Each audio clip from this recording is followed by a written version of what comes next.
Kaibigan, nandito na naman po tayo sa kwentong orange. And good news, meron na tayong orange din na t-shirt sponsored by Sushi. Mainit ngayon.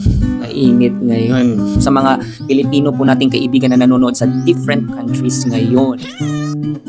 Pumunta ako sa palengke kanina para bumili ng bigas. Nagulat ako sa price ngayon ng bigas. So from 280 ang 5 kilos, naging 350 to 360 na. So 360 na.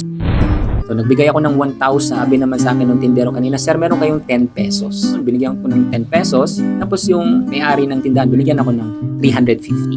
Sabi ko, biglang parang may mali. 1,000 minus 350 kasi nakabigyan ako ng 10 pesos So 350. So sabi ko, 750 bang sukli?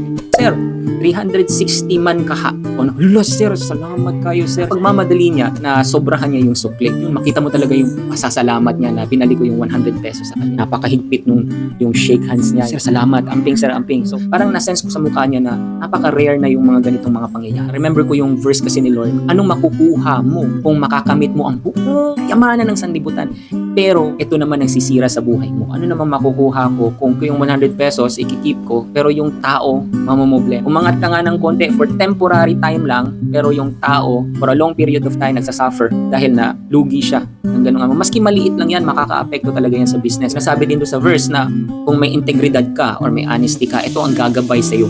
So, meron na talagang compass sa abundant life. Pag chinus mo kung anong tama, dadalhin ka nito, gagabayan ka nito sa magandang buhay. Pero kung ang desisyon ay pandaraya, nakikita natin sa world or sa bansa natin, sa government, isang leader na notorious na maraming pinatay, dinaya, or tinapakan dahil lang sa pera, fame, and power, dinala sila sa destruction. Destruction came to that person. Wala na siya. Destroyed na siya. Choose honesty. Kasi si Lord ang nakakakita. Siya ang audience natin. Kasi kinuwento ko ito yung nangyari kanina. Sabi niya sa akin, sayang naman, sayang. Anong sayang? Kahit gano'ng kaliit pa yan or kalaki na tamang desisyon, si Lord ang magre-reward sa iyo. Si Lord ang magbe-bless sa iyo.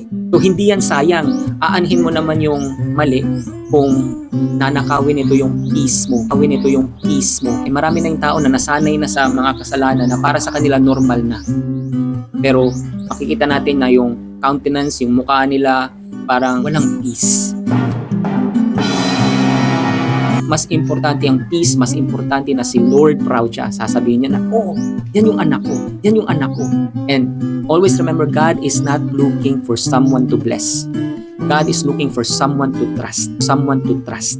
If God can trust you, mapagkakatiwalaan ka ni Lord sa blessings niya, i-bless ka niya automatically. Paano man yung mga decision mo today, choose honesty. I hope na bless ka nito. So kung na-bless ka at meron kang tao na nag-need ng encouragement na ito, i-share mo. God bless po.